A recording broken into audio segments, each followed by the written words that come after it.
사람 인생이 망가지는데 꼭 칼이나 사고가 필요한 건 아니었습니다. 그날은 봄이었고 햇볕은 따뜻했고 마당에는 젖은 빨래가 바람에 흔들리고 있었어요. 그런데 대문이 열렸습니다. 그리고 박순녀의 인생도 그 순간 같이 열려버렸습니다. 남편이 들어왔습니다. 혼자가 아니었습니다.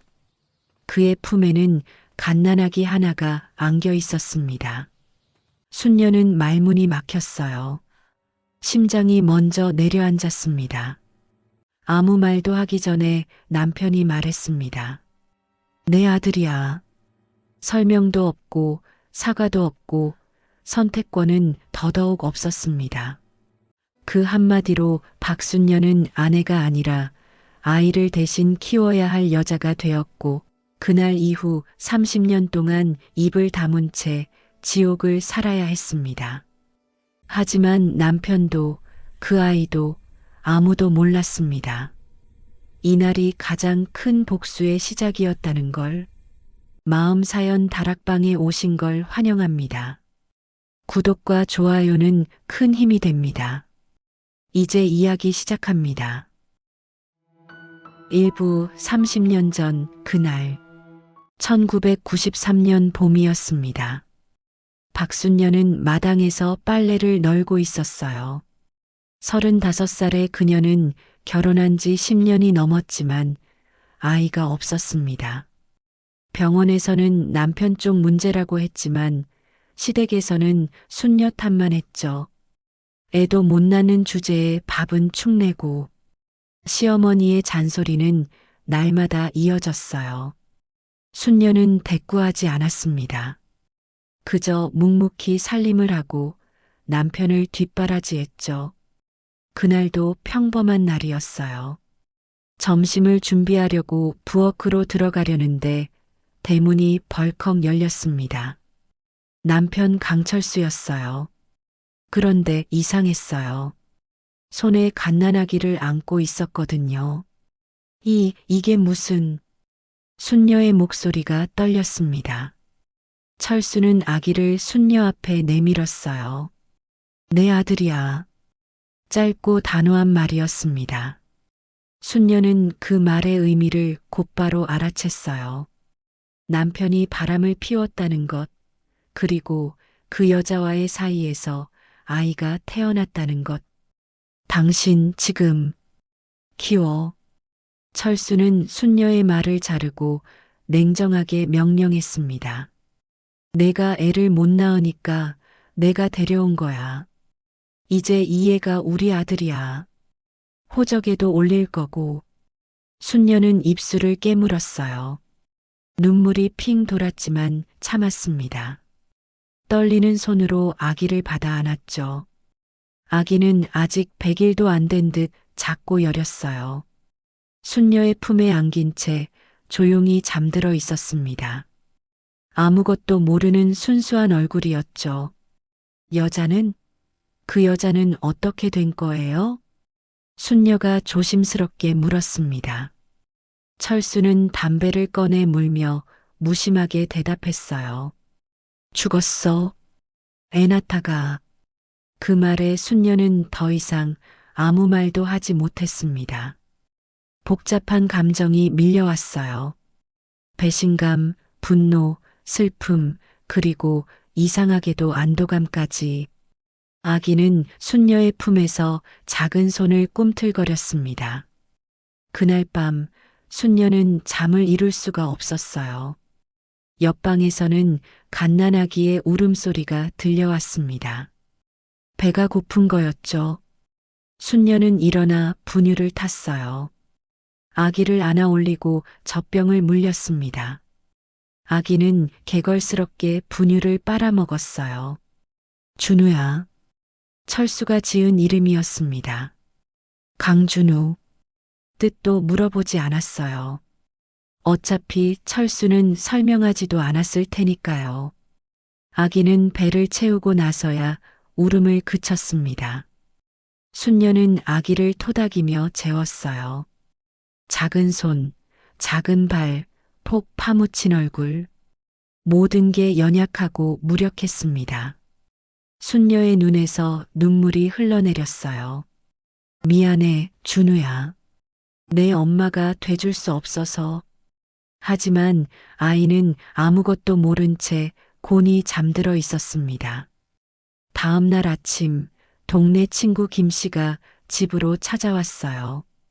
소문을 듣고 온 거였습니다. 순녀야, 이게 무슨 일이야? 남편이 밖에서 애를 데려왔다며?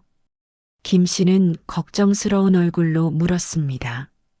순녀는 씁쓸하게 웃었어요. 그래. 이제 이 애가 내 아들이래. 미쳤나? 그 양반이 어떻게 그럴 수가 있어? 김 씨가 분개했지만 순녀는 조용히 고개를 저었습니다. 나도 어쩔 수 없어. 애를 못 낳은 게 내 잘못이니까. 잘못이 무슨 잘못이야? 병원에서 남편 쪽 문제라고 했잖아. 김 씨의 목소리가 커졌지만 순녀는 그저 입을 다물었어요. 말해봤자 달라지는 건 없었으니까요.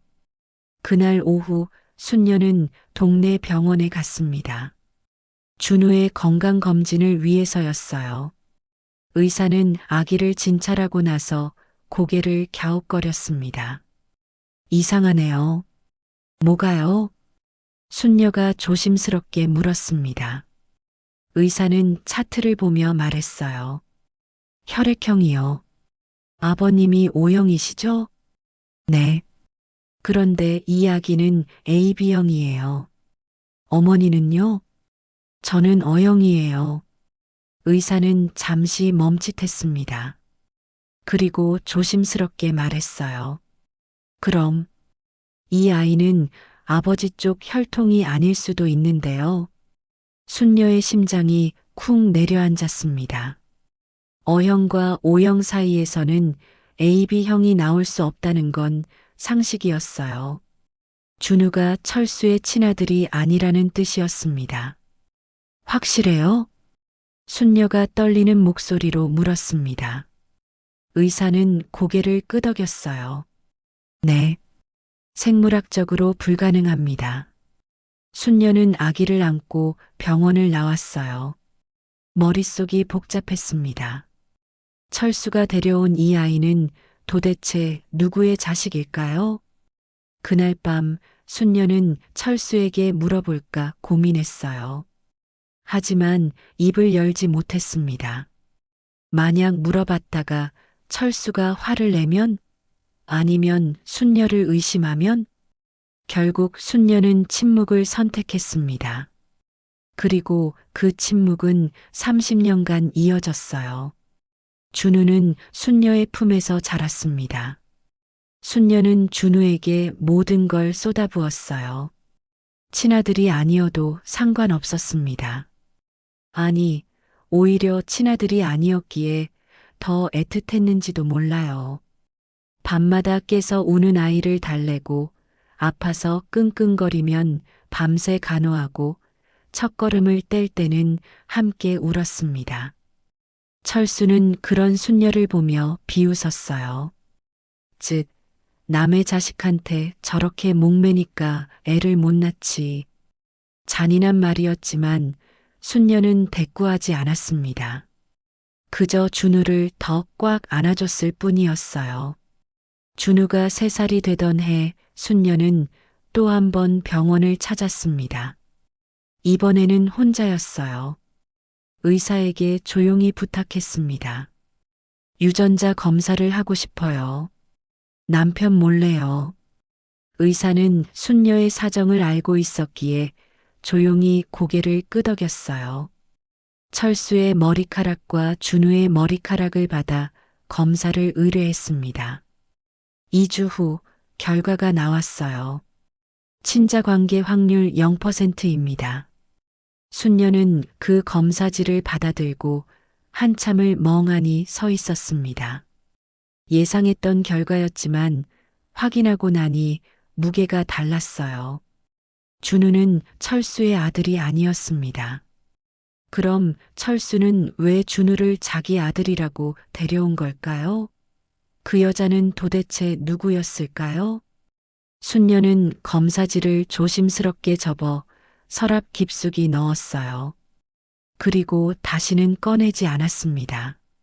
아니, 꺼내지 않으려고 했어요. 30년 후 자신의 죽음 직전까지는요. 준우는 무럭무럭 자랐습니다. 순녀의 정성 덕분에 건강하고 똑똑한 아이로 컸어요. 학교 성적도 늘 상위권이었습니다. 하지만 철수는 준우에게 차갑게 대했어요. 공부 열심히 해라. 그래야 내 엄마 원수를 갚지. 철수는 종종 그런 말을 했습니다. 준우는 고개를 끄덕이며 책상 앞에 앉았어요.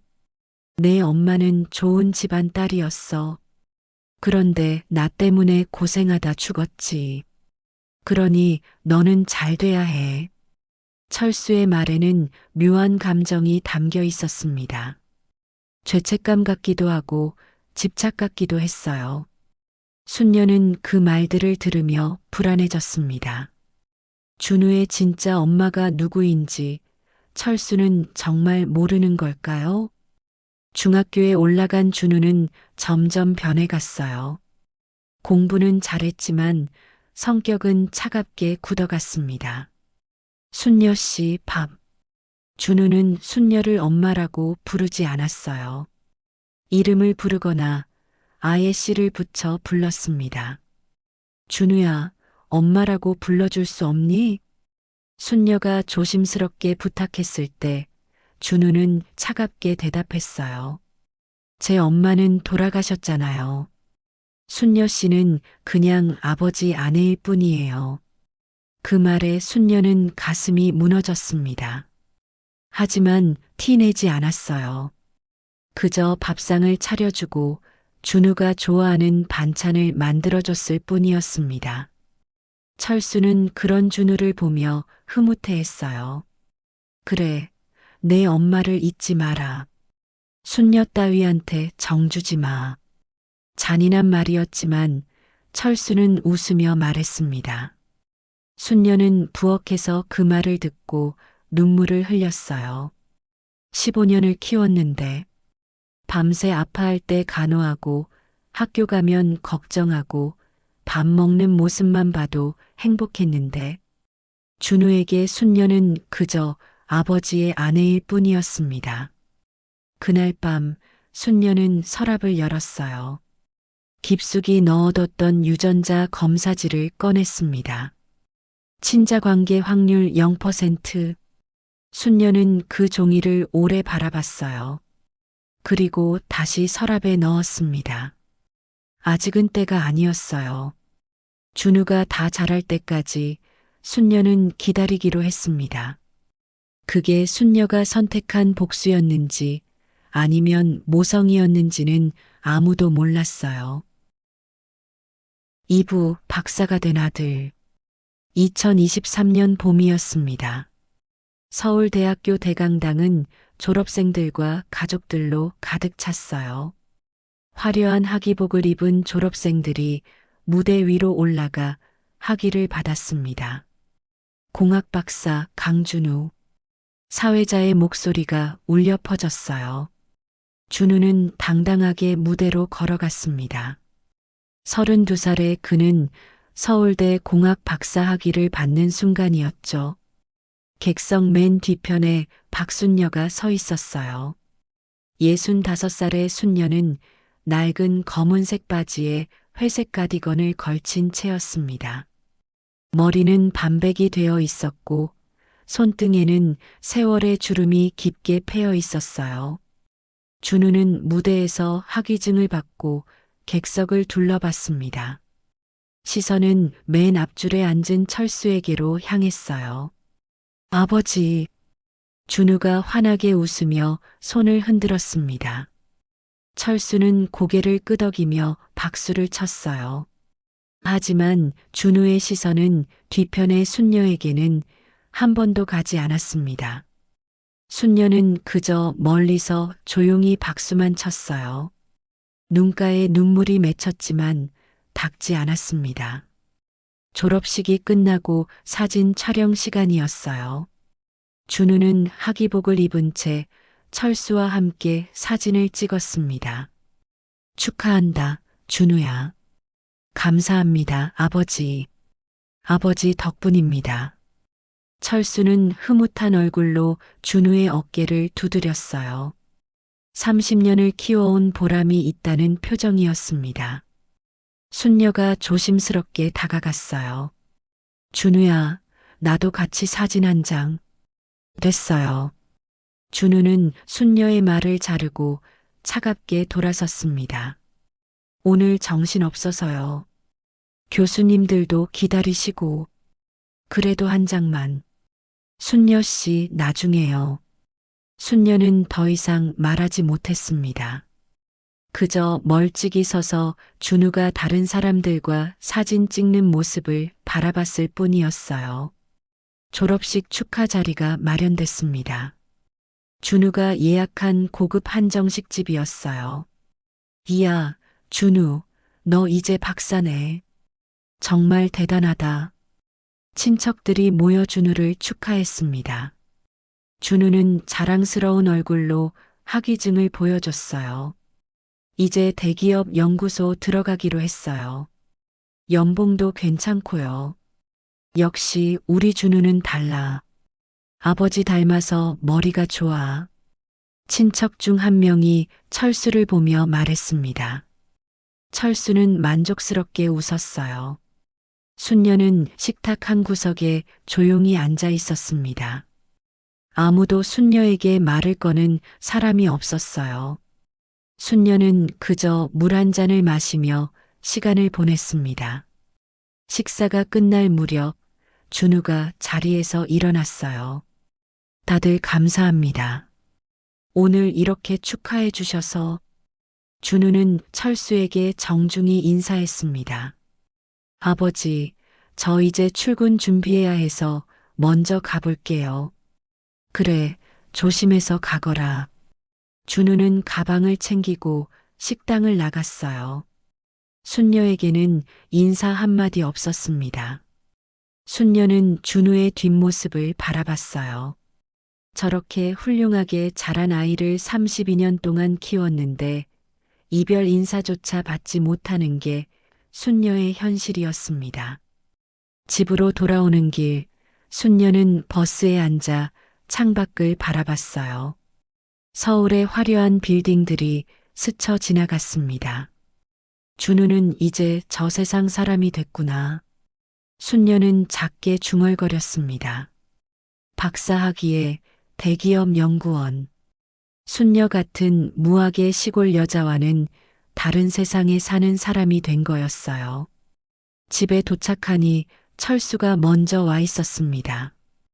거실 소파에 앉아 TV를 보고 있었어요. 저녁은? 순녀가 물었습니다. 철수는 대꾸도 하지 않았어요. 순녀는 부엌으로 가서 저녁을 준비하기 시작했습니다. 그때 철수의 휴대폰이 울렸어요. 여보. 응, 나 지금 집이야. 준우 졸업식 끝나고 왔어. 철수의 목소리가 부드러워졌습니다. 순녀는 부엌에서 몸을 굳혔어요. 내일? 좋지. 같이 저녁 먹자. 응, 알았어. 사랑해. 철수는 웃으며 전화를 끊었습니다. 순녀는 칼을 쥔 손에 힘이 들어갔어요. 30년 전 철수가 준우를 데려온 그 여자는 죽었다고 했습니다. 하지만 철수에게는 또 다른 여자가 있었어요. 순녀는 알고 있었습니다. 10년 전부터 철수에게 내연녀가 있다는 것을요. 밥 먹어. 순녀가 밥상을 차려왔습니다. 철수는 TV를 보며 무심하게 밥을 먹기 시작했어요. 준우 잘됐다. 철수가 갑자기 말했습니다. 그래도 내가 잘 키운 거지. 내가 뭘 했다고. 순녀는 숟가락을 든 손을 멈췄어요. 가슴속에서 뜨거운 무언가가 치밀어 올랐지만 꾹 눌렀습니다. 밤마다 깨서 올 때 누가 안아줬는지, 아파서 끙끙거릴 때 누가 간호했는지, 순녀는 속으로만 말했습니다. 입 밖으로는 한마디도 내지 않았어요. 내가 돈 벌어서 뒷바라지 해줬으니까 준우가 박사까지 된 거야. 너는 그냥 밥이나 차려준 거고. 철수는 계속 말했습니다. 순녀의 32년을 단 한 줄로 지워버리는 말들이었어요. 순녀는 밥을 먹지 못했습니다. 목구멍으로 넘어가지 않았거든요. 그날 밤 순녀는 방에 누워 천장을 바라봤어요. 어둠 속에서 눈물이 주르륵 흘러내렸습니다. 이제 그만 말해야 하나. 순녀는 생각했습니다.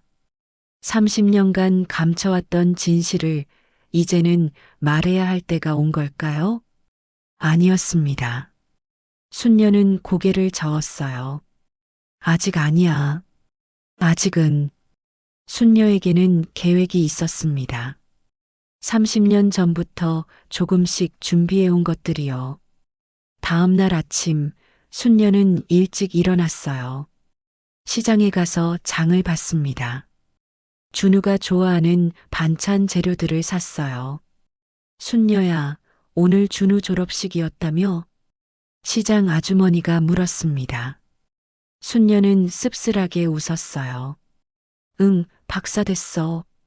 대단하네. 그래도 내가 고생한 보람이 있다. 글쎄. 순녀는 짧게 대답하고 집으로 돌아왔습니다. 집에 도착하니 준우가 와 있었어요. 짐을 싸고 있었습니다. 준우야, 왜? 이사 가요. 회사 근처로 원룸 얻었어요. 준우는 무표정하게 대답했습니다. 순녀의 가슴이 철렁 내려앉았어요. 이사? 여기서 출퇴근하면 되잖아. 멀어요. 회사가 판교거든요. 여기서 매일 왔다 갔다 할 수 없어요. 준우는 짐을 계속 쌌습니다. 옷가지들, 책들, 32년간 이 집에서 모아온 것들을 가방에 넣었어요. 순녀는 부엌으로 가서 반찬을 꺼냈습니다. 그럼 이거라도 가져가. 내가 좋아하는 밑반찬들이야. 됐어요. 밖에서 사 먹을 거예요. 준우는 반찬을 거절했습니다. 순녀는 반찬통을 들고 서 있었어요. 손이 떨렸습니다. 그래도 순녀 씨, 저 바빠요. 이사짐 정리해야 해서. 준우는 가방을 메고 현관으로 향했습니다. 순녀는 급하게 뒤따라갔어요. 준우야, 가끔 전화라도 해줘. 밥은 잘 먹고 있는지. 알았어요. 준우는 신발을 신고 문을 열었습니다. 순녀는 문틈에 서서 준우를 바라봤어요. 준우야. 네. 그동안 엄마가 많이 부족했지? 순녀의 목소리가 떨렸습니다. 준우는 잠시 멈칫했어요. 그리고 돌아보지 않은 채 말했습니다. 순녀 씨는 제 엄마가 아니잖아요. 그 말이 칼처럼 순녀의 가슴을 찔렀어요. 준우는 차갑게 말하고 계단을 내려갔습니다. 순녀는 문 앞에 멍하니 서 있었어요. 준우의 발소리가 점점 멀어졌습니다. 순녀는 그 자리에서 한참을 움직이지 못했어요. 철수가 거실에서 나왔습니다. 준우 갔어? 응. 잘 됐네. 이제 애 밥 안 차려줘도 되니까 좋잖아. 철수는 웃으며 말했습니다. 순녀는 고개를 돌려 철수를 바라봤어요. 당신은 모르죠. 순녀는 속으로 말했습니다. 준우가 당신 아들이 아니라는 것도, 내가 그걸 30년 전부터 알고 있었다는 것도. 순녀는 방으로 들어갔어요. 오래된 서랍을 열고 깊숙이 넣어뒀던 봉투를 꺼냈습니다. 낡은 유전자 검사지가 나왔어요. 피검사자 강철수, O형, 강준우, AB형, 친자 확률 0%, O형 부모로부터 AB형 자녀는 생물학적으로 불가능함. 순녀는 그 종이를 오래 바라봤습니다. 그리고 다시 봉투에 넣었어요. 아직 아니야. 순녀는 다짐했습니다. 준우가 더 높이 올라갈 때까지, 철수가 더 자랑스러워할 때까지, 그때 모든 걸 무너뜨려야지. 순녀의 눈빛이 변했습니다. 32년간 참아온 여자의 눈빛이 아니었어요. 복수를 준비해온 여자의 눈빛이었습니다. 그날 밤 순녀는 동네 친구 김 씨를 만났어요. 작은 카페에서 둘이 마주 앉았습니다. 순녀야, 준우 이사 갔다며? 응. 회사 근처로 나갔어. 그래도 내가 32년을 키웠는데 서운하지 않아? 김 씨가 걱정스럽게 물었습니다. 순녀는 커피를 한 모금 마셨어요. 서운하지. 많이. 그럼 왜 참아? 진실을 말해버려. 준우가 철수 자식이 아니라고. 김 씨의 목소리가 커졌습니다. 순녀는 고개를 저었어요. 아직 아니야. 언제까지 기다릴 건데? 준우가 정말 높이 올라갈 때까지. 철수가 자랑스러워서 못 견딜 때까지. 순녀의 목소리는 차분했지만 그 안에는 단단한 결의가 담겨 있었습니다. 그때 모든 걸 무너뜨릴 거야. 준우한테도 철수한테도. 김 씨는 순녀를 바라봤어요. 32년 전 갓난아기를 안고 울던 그 여자가 아니었습니다. 복수를 위해 30년을 기다려온 여자였어요. 너, 무섭다. 김 씨가 작게 말했습니다. 순녀는 씁쓸하게 웃었어요. 나도 내가 무서워. 그날 밤 순녀는 집으로 돌아와 일기를 썼습니다. 30년간 써온 일기장이었어요. 준우가 집을 나갔다. 32년을 함께 살았지만 나를 엄마라고 부르지 않았다. 철수는 준우를 자랑스러워한다. 자기가 키웠다고 믿는다. 하지만 준우는 철수의 아들이 아니다. 나는 그걸 30년 전부터 알고 있었다. 이제 조금만 더 기다리면 된다. 준우가 더 성공하고 철수가 더 행복해할 때, 그때 나는 모든 진실을 밝힐 것이다. 순녀는 일기장을 덮고 서랍에 넣었어요. 그리고 불을 껐습니다. 어둠 속에서 순녀의 눈빛만이 빛났습니다. 복수는 천천히 그리고 완벽하게 이루어져야 했으니까요. 3부 요양원 통보서 2025년 가을이었습니다. 순녀는 72살이 되었어요. 허리가 굽고 무릎도 아팠습니다. 계단을 오르내릴 때마다 숨이 찼어요. 준우가 집을 나간 지 2년이 흘렀습니다. 그동안 준우는 단 한 번도 집에 오지 않았어요. 전화도 거의 하지 않았습니다. 준우야, 요즘 어떻게 지내니?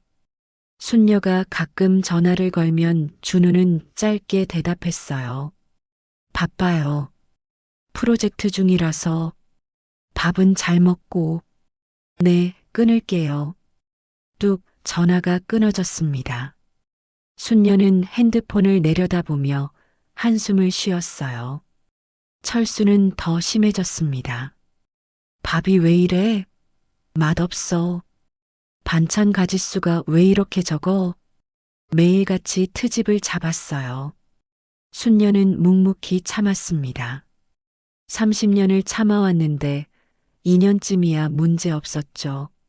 하지만 철수의 외도는 더 노골적이 되었습니다. 오늘 늦을 거야. 저녁 차리지 마. 철수는 거의 매일 밖에서 저녁을 먹었어요. 내연녀와 함께였죠. 순녀는 혼자 밥상을 받으며 텅 빈 집에 앉아 있었습니다. 어느 날 저녁 현관문이 열렸어요. 철수였습니다. 그런데 옆에 낯선 여자가 서 있었어요. 소개한다. 이쪽은 정미숙 씨. 철수는 당당하게 말했습니다. 50대 중반으로 보이는 여자는 화려한 옷차림을 하고 있었어요. 순녀를 보며 어색하게 웃었습니다. 안녕하세요. 순녀는 대답하지 못했어요. 철수가 자신의 내연녀를 집으로 데려온 거였습니다. 오늘부터 미숙 씨가 여기서 지낼 거야. 뭐라고요? 순녀의 목소리가 떨렸습니다. 철수는 담배를 꺼내 물며 무심하게 말했어요. 너도 이제 늙어서 살림하기 힘들잖아. 미숙 씨가 도와줄 거야. 도와준다고요? 이게 무슨... 시끄러워. 내 집에 내가 누구 들이든 내 맘이지. 철수는 소리를 질렀습니다. 순녀는 입술을 깨물었어요. 손이 부들부들 떨렸지만 참았습니다. 정미숙은 안방으로 들어갔어요. 순녀와 철수가 30년 넘게 썼던 방이었습니다. 너는 작은 방 써. 어차피 혼자 자잖아. 철수는 차갑게 말하고 안방으로 들어갔습니다. 문이 닫혔어요. 순녀는 거실에 멍하니 서 있었습니다. 가슴이 터질 것 같았어요. 눈물이 주르륵 흘러내렸습니다. 그날 밤 순녀는 작은 방에서 잠을 청했어요. 하지만 잠이 오지 않았습니다. 옆방에서는 철수와 정미숙의 웃음소리가 들려왔어요. 순녀는 이불을 뒤집어 쓰고 울었습니다. 소리 없이 조용히. 이제 정말 끝이구나. 순녀는 생각했습니다. 다음 날 아침 순녀는 일찍 일어나 밥을 지었어요. 정미숙이 부엌으로 왔습니다. 제가 할게요. 이제부터 제가 살림 맡을 거니까요. 정미숙은 밝게 웃으며 말했습니다. 순녀는 물러섰어요. 자신의 부엌인데 낯선 여자에게 밀려나는 기분이었습니다. 아, 그리고요. 정미숙이 순녀를 돌아보며 말했어요. 이제 순녀 씨는 편하게 쉬세요. 집안일은 제가 다 할 테니까요. 듣기 좋은 말이었지만 순녀는 알았어요. 이 집에서 자신의 자리가 사라지고 있다는 것을요. 한 달이 지났습니다. 순녀는 집안에서 유령처럼 지냈어요. 밥도 혼자 먹고 방에만 있었습니다. 정미숙이 집안의 모든 일을 맡았거든요. 순녀 씨, 밥 먹어요. 정미숙이 순녀를 불렀습니다. 순녀는 식탁에 앉았어요. 철수와 정미숙이 마주 앉아 있었고 순녀는 구석 자리에 앉았습니다. 자기야, 오늘 미역국 맛있죠? 정미숙이 철수에게 물었습니다. 철수는 만족스럽게 고개를 끄덕였어요. 응, 역시 당신 손맛이 최고야. 순녀는 국을 떴습니다. 목구멍으로 넘어가지 않았어요. 30년 넘게 이 남자의 밥을 차려줬는데 이제는 다른 여자의 음식을 먹으며 칭찬하고 있었습니다. 식사가 끝나고 순녀는 방으로 돌아갔어요. 핸드폰을 꺼내 준우에게 전화를 걸었습니다. 준우야. 왜요? 바쁜데. 준우의 목소리는 여전히 차갑습니다. 요즘 집이 좀 힘들어서. 뭐가요? 내 아버지가 다른 여자를 집으로 들였어. 준우는 잠시 침묵했어요. 그리고 짧게 대답했습니다. 아버지 일이잖아요. 순녀 씨가 뭐라고 할 수 있어요? 하지만 저 진짜 바빠요. 끊을게요. 뚝 전화가 끊겼습니다. 순녀는 핸드폰을 내려놓고 눈물을 흘렸어요. 나는 이 집에서 누구지? 순녀는 자신에게 물었습니다. 아내도 아니고 엄마도 아니었어요. 그저 남의 집에 얹혀 사는 사람 같았습니다. 그로부터 2주 후 결정타가 날아왔습니다. 준우가 갑자기 집을 찾아왔어요. 2년 만이었습니다. 준우야. 순녀가 반갑게 맞았지만 준우는 무표정했어요. 아버지 계세요? 응, 안방에 계셔. 준우는 안방으로 들어갔습니다. 순녀는 부엌으로 가서 준우가 좋아하는 음식을 만들기 시작했어요. 1시간쯤 지났을까요? 안방 문이 열리고 준우와 철수가 나왔습니다. 그럼 그렇게 하죠, 아버지. 고맙다, 준우야. 역시 넌 효자야. 철수는 흐뭇하게 웃었어요. 준우는 가방을 챙기며 현관으로 향했습니다. 준우야, 밥이라도 먹고 가. 순녀가 부엌에서 나오며 말했습니다. 준우는 고개를 저었어요. 됐어요. 약속이 있어서. 그래도 순녀 씨. 준우가 순녀를 돌아봤습니다. 차갑고 날카로운 눈빛이었어요. 다음 주부터 요양원 들어가세요. 순녀의 심장이 멎는 것 같았습니다. 뭐라고?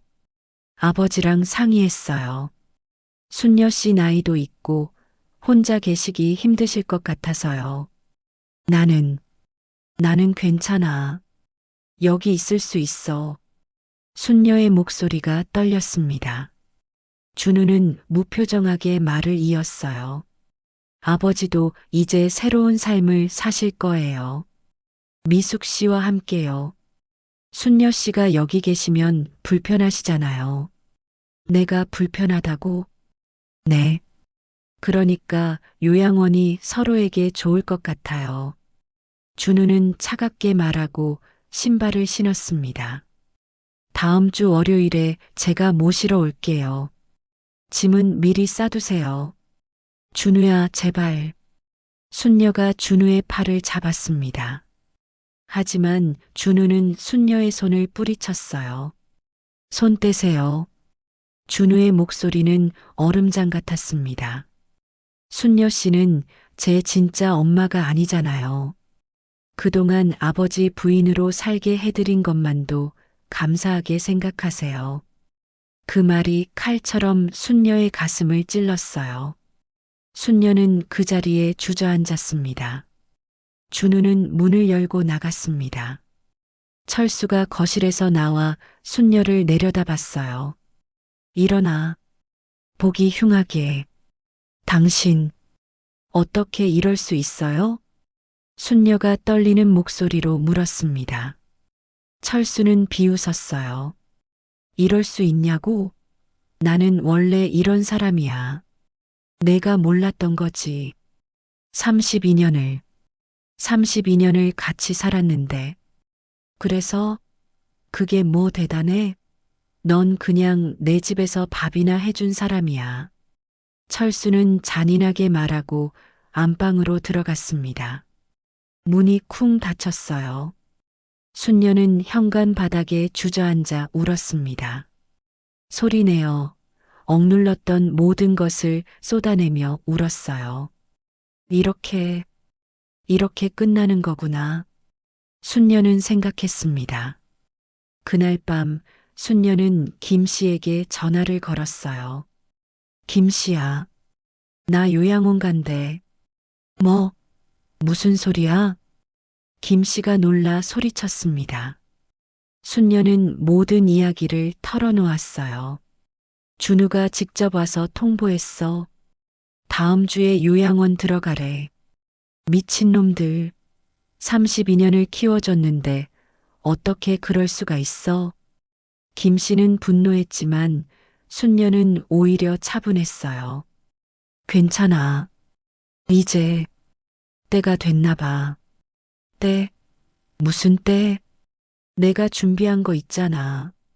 30년 동안 모아온 것들. 순녀의 목소리에 이상한 힘이 실렸습니다. 김 씨야, 내가 부탁 하나 할게. 뭔데? 내가 죽으면 상자 하나를 열어줘.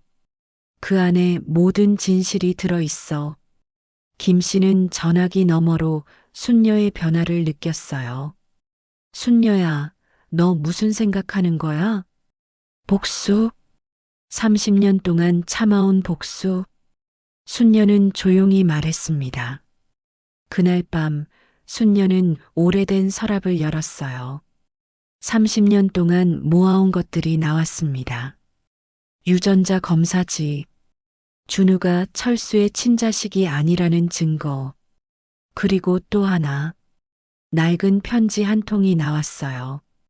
30년 전 철수가 준우를 데려왔을 때 함께 있던 편지였습니다.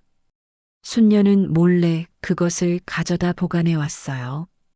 편지에는 충격적인 내용이 적혀 있었습니다. 강철수에게 기억하시오. 20년 전 당신이 망하게 만든 박진수를. 이 아이는 당신의 원수인 나의 아들이요. 하지만 당신은 자식이 없으니 이 아이를 당신 친자식처럼 사랑하며 키울 것이요. 그리고 훗날 이 아이가 다 자라 당신이 가장 자랑스러워할 때 진실을 알게 될 것이요. 그것이 나의 복수요. 순녀는 그 편지를 30년 전에 발견했었어요. 하지만 아무에게도 말하지 않았습니다. 철수도 몰랐어요. 자신이 키운 준우가 진짜 자기 아들이 아니라는 것을, 그것이 원수의 복수였다는 것을요. 순녀는 편지를 접어 상자에 넣었습니다. 유전자 검사지와 함께요. 이제 곧 모든 게 끝날 거야. 순녀는 상자를 꼭 안고 눈을 감았습니다. 복수는 천천히 익어가고 있었어요. 이제 터질 시간만 기다리고 있었습니다. 일주일 후, 순녀는 작은 가방 하나만 들고 집을 나왔어요. 준우가 차를 가지고 왔습니다. 짐은 이게 다예요? 응. 순녀는 짧게 대답했습니다. 철수는 현관에도 나오지 않았어요. 안방에서 정미숙과 TV를 보고 있었습니다. 순녀는 마지막으로 집을 돌아봤어요. 32년을 살았던 집이었습니다. 하지만 이제는 낯선 곳 같았어요. 차에 탔습니다. 준우는 말없이 운전을 시작했어요. 준우야. 네. 엄마라고 한 번만 불러줄 수 없니? 순녀가 조심스럽게 물었습니다. 준우는 고개를 저었어요. 안 돼요. 순녀 씨는 제 엄마가 아니니까요. 순녀는 더 이상 말하지 않았습니다. 창밖을 바라봤어요. 스쳐 지나가는 풍경들이 흐릿하게 보였습니다. 요양원에 도착했어요. 작은 시설이었습니다. 준우는 순녀를 방까지 안내하고 곧바로 떠났어요. 그럼 건강하세요. 준우야. 가볼게요. 준우는 돌아보지 않고 복도를 걸어 나갔습니다. 순녀는 그 뒷모습을 바라봤어요. 이제 정말 끝이구나. 순녀는 방문을 닫고 작은 침대에 앉았습니다. 가방에서 상자 하나를 꺼냈어요. 김 씨에게 맡길 상자였습니다. 그 안에는 30년간의 진실이 담겨 있었어요. 순녀는 상자를 가슴에 안고 눈을 감았습니다. 조금만 더 기다리면 돼. 복수의 시간이 다가오고 있었습니다. 4부 마지막 준비. 요양원 생활이 시작되었습니다. 순녀의 방은 3평 남짓한 작은 공간이었어요. 침대 하나, 작은 옷장 하나, 낡은 책상이 전부였습니다. 창밖으로는 회색빛 건물들만 보였어요. 32년을 살았던 집의 마당에는 감나무가 있었는데 이곳에는 나무 한 그루 없었습니다. 순녀는 첫날 밤을 침대에 누워 천장만 바라보며 보냈어요. 잠이 오지 않았습니다. 이렇게 끝나는 거구나. 순녀는 생각했습니다. 32년의 세월이 이 작은 방 하나로 정리되는 게 허무했어요. 다음 날 아침 요양원 식당에서 아침을 먹었습니다. 새로 오셨어요? 옆자리 할머니가 말을 걸었어요. 순녀는 고개를 끄덕였습니다. 자식들이 모셔다 드렸어요? 네. 순녀는 짧게 대답했어요. 더 말하고 싶지 않았습니다. 다들 그래요. 자식들이 귀찮으니까 여기 보내는 거지. 할머니는 씁쓸하게 웃었어요. 순녀는 밥을 먹었습니다. 맛이 없었어요. 아니, 맛을 느낄 수가 없었습니다. 일주일이 지났습니다. 순녀는 요양원의 일과에 적응하려 했어요. 아침 6시 기상, 7시 아침 식사, 오전에는 TV 시청이나 산책, 점심 후 낮잠, 저녁 식사 후 취침. 단조로운 일상이었습니다. 순녀는 하루하루를 그저 흘려보냈어요. 하지만 밤이 되면 달랐습니다. 순녀는 책상 서랍을 열고 그 상자를 꺼냈어요. 30년간 모아온 증거들이 담긴 상자였습니다. 유전자 검사지를 펼쳤어요. 강철수, O형, 강준우, AB형, 친자 확률 0%. 순녀는 그 글자들을 오래 바라봤습니다. 준우가 박사가 되었을 때 이걸 공개했다면 어땠을까요? 아니었어요.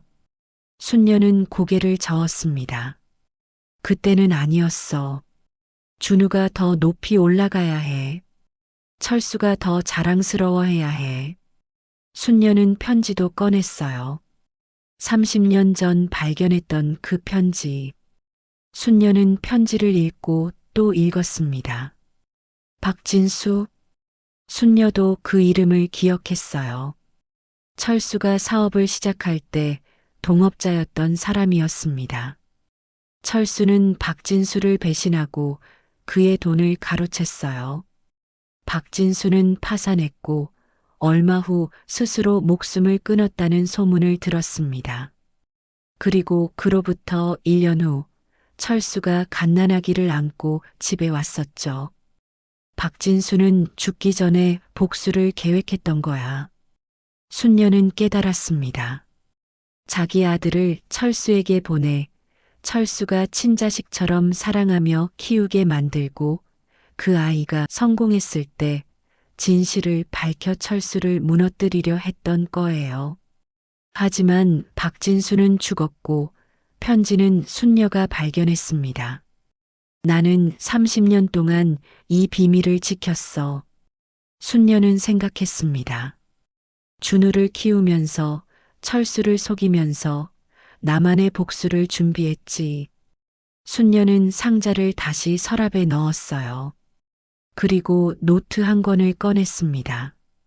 30년 동안 써온 일기장이었어요. 낡고 해진 표지였습니다. 순녀는 첫 페이지를 펼쳤어요. 1993년 4월 15일. 남편이 갓난아기를 데려왔다. 자기 아들이라고 했다. 하지만 나는 안다. 이 아이는 남편의 아들이 아니라는 것을. 순녀는 페이지를 넘겼습니다. 1995년 8월 3일. 준우가 첫걸음을 뗐다. 나를 향해 걸어왔다. 가슴이 미어졌다. 이 아이를 사랑하면 안 되는데. 또 페이지를 넘겼어요. 2001년 3월 12일.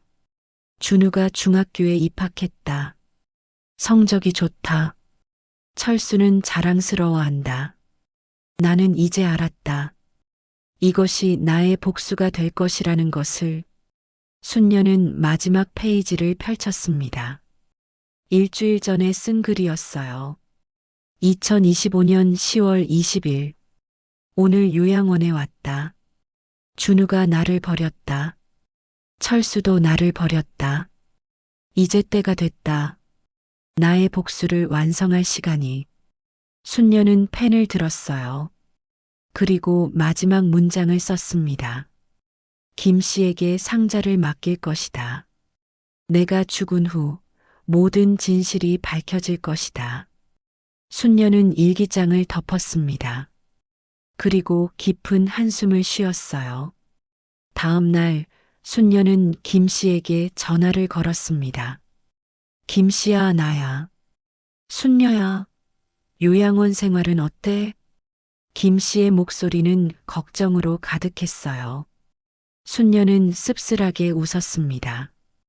괜찮아. 적응하려고 노력하고 있어. 그 나쁜 놈들. 어떻게 너를 요양원에 보낼 수가 있어? 김 씨야. 순녀는 진지하게 말했습니다. 내가 부탁이 있어. 내일 요양원으로 와줄 수 있어? 왜? 무슨 일이야? 줄 게 있어. 꼭 맡아줬으면 해. 김 씨는 순녀의 목소리에서 이상한 기운을 느꼈어요. 순녀야, 너 무슨 생각하는 거야? 내일 오면 알게 될 거야. 순녀는 전화를 끊었습니다. 다음 날 오후 김 씨가 요양원을 찾아왔어요. 순녀야. 김 씨는 순녀를 보자마자 눈물을 흘렸습니다. 일주일 사이에 순녀는 더 늙어 보였어요. 얼굴에는 생기가 없었고 몸은 더 마른 것 같았습니다. 왜 울어? 나 괜찮아. 순녀는 웃으며 김 씨를 맞았어요. 둘은 순녀의 방으로 들어갔습니다. 앉아. 순녀는 김 씨를 침대에 앉히고 책상 서랍을 열었어요. 그 상자를 꺼냈습니다. 이게 뭐야? 내가 30년 동안 모아온 거야. 순녀는 상자를 김 씨에게 건넸습니다. 김 씨야, 이걸 내가 맡아줘. 왜 나한테? 내가 죽으면 열어봐. 그리고 장례식장에 가져가. 순녀야, 무슨 소리야? 죽는다니. 김 씨가 소리쳤습니다. 순녀는 조용히 미소 지었어요. 나 병원 다녀왔어. 일주일 전에. 뭐? 췌장암이래. 말기래. 6개월 남았대. 김 씨의 얼굴이 새하얘졌어요. 순녀는 담담하게 말을 이었습니다. 사실 1년 전부터 알고 있었어. 근데 아무한테도 말 안 했어. 치료받을 생각도 없었고. 순녀야, 왜 말 안 했어? 김 씨의 목소리가 떨렸습니다. 순녀는 창밖을 바라봤어요. 말해봤자 달라지는 게 없잖아. 철수는 신경도 안 쓸 거고 준우는 귀찮아할 거야. 그래도 김 씨야. 순녀는 김 씨의 손을 잡았습니다. 난 이제 됐어. 32년 참고 살았어. 이제 끝낼 때가 된 거야. 무슨 끝? 복수? 순녀의 눈빛이 변했어요. 30년간 숨겨왔던 복수의 불꽃이 타오르고 있었습니다. 이 상자 안에 모든 진실이 들어있어. 준우가 철수의 아들이 아니라는 증거, 준우가 누구의 아들인지, 왜 철수에게 보내졌는지. 김 씨는 상자를 내려다봤어요. 손이 떨렸습니다. 내가 죽으면 장례식장에서 이걸 열어줘. 철수와 준우가 보는 앞에서. 순녀야. 그게 내가 30년간 준비한 복수야. 순녀는 조용히 말했습니다. 김 씨는 순녀를 바라봤어요. 친구의 눈에는 슬픔과 분노, 그리고 해방감이 섞여 있었습니다. 알았어. 내가 꼭 그렇게 할게. 김 씨는 상자를 꼭 안았습니다. 순녀는 김 씨의 손을 꽉 잡았어요. 고마워, 김 씨야. 내가 내 유일한 친구야. 나도 고마워, 순녀야. 내가 내 가장 소중한 친구야. 둘은 한참을 손을 잡고 앉아 있었어요. 말없이 그저 서로의 온기를 느끼며. 김 씨가 돌아간 후 순녀는 혼자 남았습니다. 방 안은 고요했어요. 순녀는 침대에 앉아 자신의 인생을 돌이켜봤습니다. 25에 철수와 결혼했어요. 그때는 철수가 착한 사람인 줄 알았습니다. 하지만 결혼 후 철수의 진짜 모습을 알게 됐죠. 폭언, 무시, 그리고 외도. 순녀는 10년을 참았어요. 아이가 없다는 이유로 구박받으며 살았습니다. 그리고 35에 준우가 왔어요. 처음에는 배신감과 분노뿐이었습니다. 하지만 아이를 안는 순간 이상한 감정이 들었어요. 연민이었을까요? 아니면 모성이었을까요? 순녀는 준우를 키우며 진짜 엄마가 되려 했어요. 밤새 깨서 올 때 안아주고 아파할 때 간호하고 학교 다닐 때는 도시락을 싸줬습니다. 하지만 준우는 순녀를 엄마로 인정하지 않았어요. 순녀 씨, 그 호칭이 순녀의 가슴을 찔렀습니다. 32년을 함께 살았는데 엄마라고 부르지 않았어요. 순녀는 눈물을 흘렸습니다. 나는 뭐였을까? 순녀는 자신에게 물었습니다. 엄마도 아니고 아내도 아니고 그냥 하인이었나? 순녀는 고개를 저었어요. 아니었습니다. 순녀는 더 이상 피해자가 아니었어요. 나는 복수자야. 순녀는 다짐했습니다. 30년을 준비한 복수자. 이제 곧 모든 게 끝날 거야. 그날 밤 순녀는 마지막 편지를 썼어요. 준우에게 보내는 편지였습니다. 준우야, 이 편지를 읽을 때쯤이면 나는 이미 이 세상 사람이 아닐 거야. 32년 동안 너를 키웠어. 내가 나를 엄마라고 부르지 않아도 나는 너를 아들처럼 사랑했어. 하지만 너는 나를 버렸어. 철수도 나를 버렸어. 그래서 나는 결심했어. 이제 진실을 밝힐 거야. 내가 누구인지, 왜 철수에게 보내졌는지. 그게 나의 마지막 선물이야. 아니, 복수일지도 몰라. 미안해, 준우야. 그리고 안녕. 순녀는 편지를 접어 봉투에 넣었어요. 그리고 상자 안에 넣으려다 멈췄습니다. 아니야. 순녀는 편지를 꺼냈어요. 그리고 찢어버렸습니다. 미안할 것도 없어. 안녕이라고 말할 이유도 없어. 순녀는 찢어진 편지 조각들을 쓰레기통에 버렸습니다. 창밖으로는 달이 떠 있었어요. 차갑고 밝은 달이었습니다. 순녀는 달을 바라보며 중얼거렸어요. 이제 곧이야. 조금만 더 기다리면 돼. 복수의 날이 다가오고 있었습니다. 한 달이 흘렀습니다. 순녀의 몸은 점점 약해졌어요. 밥을 먹어도 체중이 줄었고 걸을 때마다 숨이 찼습니다. 요양원 직원들이 병원에 가보라고 권했지만 순녀는 거절했어요. 괜찮아요. 그냥 나이 들어서 그래요. 순녀는 웃으며 말했습니다. 하지만 밤이 되면 통증이 몰려왔어요. 배가 아팠습니다. 칼로 도려내는 것 같은 통증이었어요. 순녀는 이불을 뒤집어 쓰고 신음을 참았습니다. 조금만 더 버티면 돼. 순녀는 이를 악물었습니다. 어느 날 저녁 준우에게서 전화가 왔어요. 순녀 씨, 저 다음 달에 결혼해요. 순녀의 심장이 쿵 내려앉았습니다. 결혼? 네. 회사 동료예요. 아버지도 좋아하시고. 그래, 축하한다. 결혼식에는 안 오셔도 돼요. 친척들만 초대할 거라서요.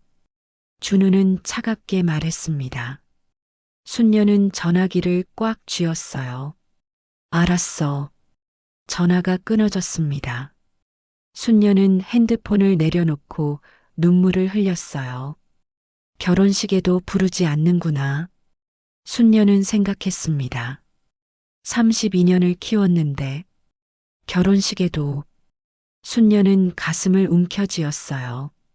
통증이 밀려왔습니다. 육체적 통증과 정신적 고통이 한꺼번에 몰려왔어요. 그날 밤 순녀는 결심했습니다. 이제 더 기다릴 수 없어. 순녀는 김 씨에게 전화를 걸었어요. 김 씨야. 순녀야, 왜? 목소리가 안 좋은데. 내가 이제 얼마 못 갈 것 같아. 김 씨는 침묵했습니다. 순녀는 말을 이었어요. 준우가 다음 달에 결혼한대. 나는 초대도 못 받았어. 그 나쁜 놈. 김 씨야, 약속 잊지 마. 내가 죽으면 꼭 상자를 열어줘. 알았어, 순녀야. 꼭 그렇게 할게. 순녀는 전화를 끊었습니다. 그리고 침대에 누웠어요. 달빛이 창문으로 들어왔습니다. 순녀는 달을 바라보며 눈을 감았어요. 이제 곧 끝이야. 내 복수가 완성될 거야. 순녀의 입가에 희미한 미소가 번졌습니다. 복수는 가장 달콤할 때 터뜨려야 하니까요. 오부 순녀의 죽음. 2025년 12월이었습니다. 겨울이 왔어요. 요양원 창밖으로 눈이 내렸습니다. 하얀 눈이 조용히 끝없이 내렸어요. 순녀는 침대에 누워 그 눈을 바라봤습니다. 몸을 움직일 힘도 없었어요. 밥도 제대로 먹지 못한 지 일주일이 넘었습니다. 요양원 간호사가 방문을 열고 들어왔어요. 순녀 할머니, 병원 가셔야 해요. 상태가 너무 안 좋으세요. 괜찮아요. 순녀는 작게 말했습니다. 목소리도 힘이 없었어요. 할머니, 이러시면 안 돼요. 제발. 됐어요.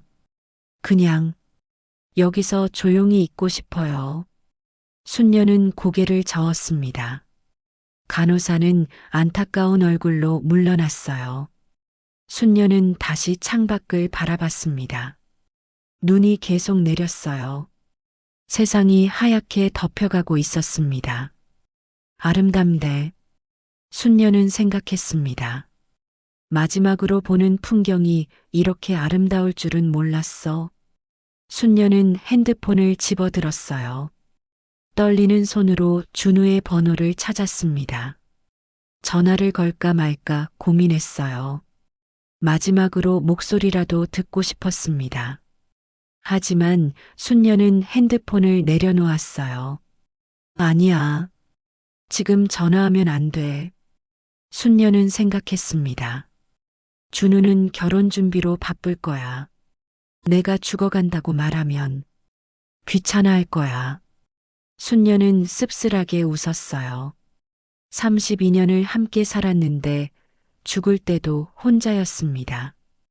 그날 저녁 통증이 심해졌어요. 순녀는 배를 움켜쥐며 신음했습니다. 식은땀이 이마에 맺혔어요. 으윽. 소리가 새어나왔지만 아무도 듣지 못했습니다. 요양원은 조용했어요. 다들 잠든 시간이었습니다. 순녀는 이불을 뒤집어 썼어요. 어둠 속에서 혼자 통증을 견뎠습니다. 조금만 더. 순녀는 이를 악물었습니다. 1시간쯤 지났을까요? 통증이 조금 가라앉았어요. 순녀는 가까스로 숨을 고르며 천장을 바라봤습니다. 이제 정말 얼마 안 남았구나. 순녀는 알았어요. 자신의 몸이 한계에 다다랐다는 것을요. 다음 날 아침 김 씨가 찾아왔습니다. 순녀야. 김 씨는 순녀를 보자마자 눈물을 터뜨렸어요. 일주일 사이에 순녀는 완전히 다른 사람이 되어 있었습니다. 얼굴은 핏기가 없었고 몸은 앙상하게 말랐어요. 눈만 유독 크게 보였습니다. 왜 울어? 나 괜찮아. 순녀는 웃으려 했지만 입가만 살짝 올라갔을 뿐이었어요. 순녀야, 병원 가자. 제발, 치료받으면. 김씨야.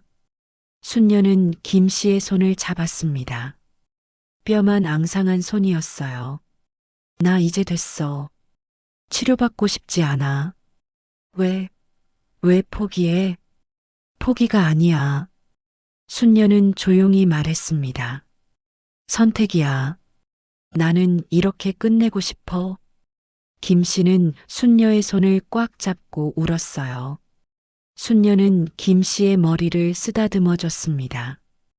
김 씨야, 상자. 잘 가지고 있지? 응, 내 집 금고에 넣어뒀어. 고마워. 순녀는 안도의 한숨을 쉬었어요. 내가 죽으면 꼭 열어줘.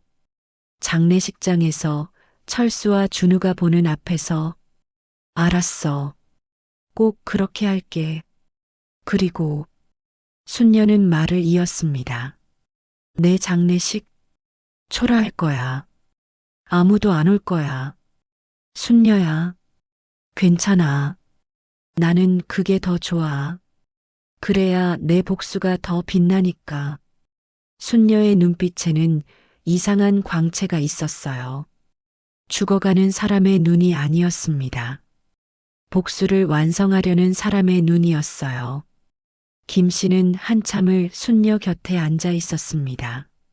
말없이 그저 손을 잡고. 해가 저물 무렵 김 씨가 일어났어요. 순녀야, 나 내일 또 올게. 응, 꼭 기다려. 알았지? 순녀는 고개를 끄덕였습니다. 김 씨는 문을 나서며 뒤돌아봤어요. 순녀는 창밖을 바라보고 있었습니다. 김 씨는 눈물을 닦으며 복도를 걸어갔어요. 그날 밤 순녀는 마지막 힘을 짜내 일어났습니다. 책상으로 걸어가 서랍을 열었어요. 30년 동안 써온 일기장을 꺼냈습니다. 마지막 페이지를 펼쳤어요. 그리고 펜을 들었습니다. 2025년 12월 10일. 이제 내 인생의 마지막 날들이다. 순녀는 떨리는 손으로 글씨를 썼어요. 32년을 참았다. 구박받고 무시당하고 버림받았다. 하지만 나는 포기하지 않았다. 나는 준비했다. 준우가 철수의 아들이 아니라는 것.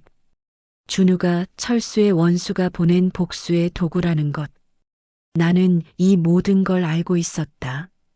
30년 동안. 순녀는 잠시 멈췄어요.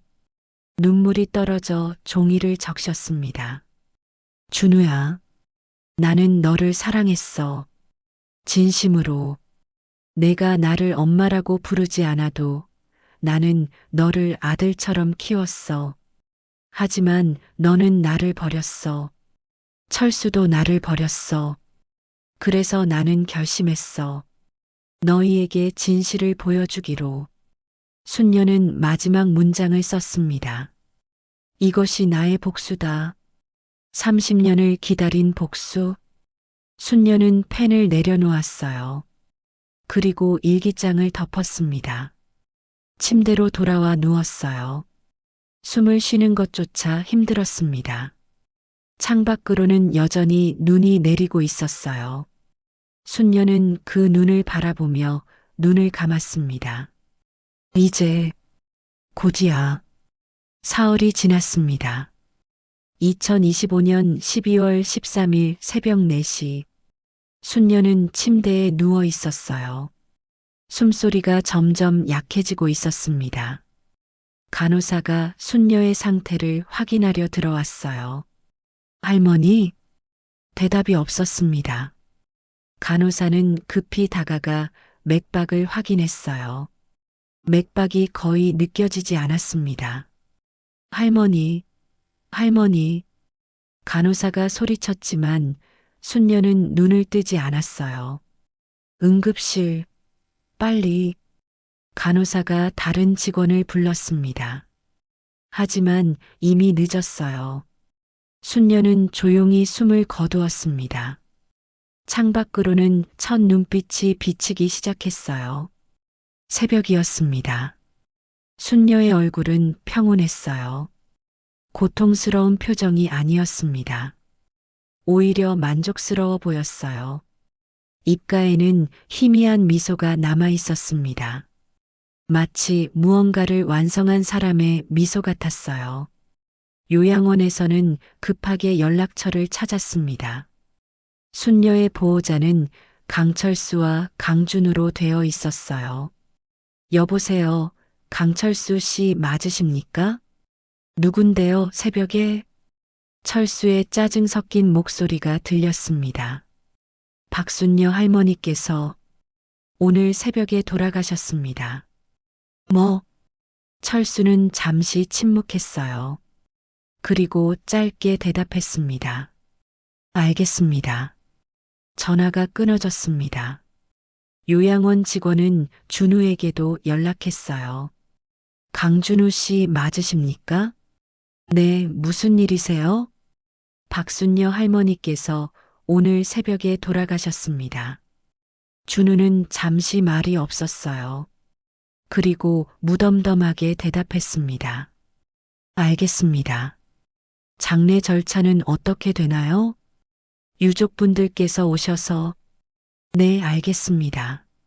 준우도 전화를 끊었습니다. 목소리에는 슬픔이 없었어요. 그저 처리해야 할 일이 생긴 것처럼 담담했습니다. 그날 오후 순녀의 시신은 근처 장례식장으로 옮겨졌어요. 가장 작고 초라한 빈소였습니다. 3평 남짓한 공간에 영정사진 하나, 작은 제단이 전부였어요. 영정사진 속 순녀는 웃고 있었습니다. 10년 전쯤 찍은 사진이었어요. 아직 건강해 보이던 시절의 모습이었습니다. 철수와 준우가 도착했어요. 어휴, 왜 하필 지금 죽어? 철수는 짜증스럽게 말했습니다. 옆에는 정미숙이 서 있었어요. 자기야, 그래도 장례는 제대로 치러줘야지. 뭘 제대로 해? 간소하게 하루만 하고 화장하면 돼. 철수는 무심하게 말했습니다. 준우도 고개를 끄덕였어요. 네, 아버지. 제가 알아서 처리할게요. 결혼식 전에 빨리 끝내야죠.